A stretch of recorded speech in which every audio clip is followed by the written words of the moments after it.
Something Bloomsburg University men's soccer head coach Paul Payne put together as a grassroots project to honor a friend has grown into an international effort to bring down one of the world's deadliest diseases. Now in its fifth year, red card cancer has taken root not only in places across the United States, but has stretched to take a global presence as well in the fight against cancer.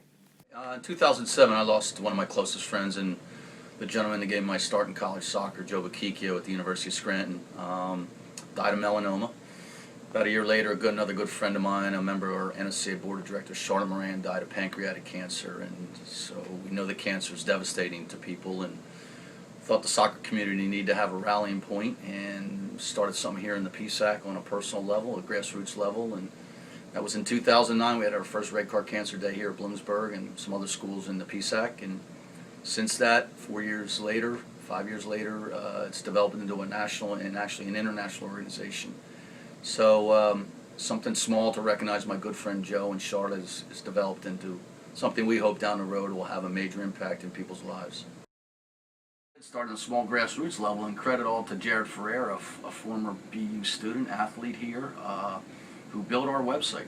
And because of the power of social media, we were discovered. Originally, Livestrong reached out to us, but we ended up partnering with the Sidney Kimmel Cancer Center at Johns Hopkins University, and because of that, as I said, you know, 4 legends from AC Milan, Champions International Camp, are now our partners. So I think the power of the social media is really what's helped us grow it.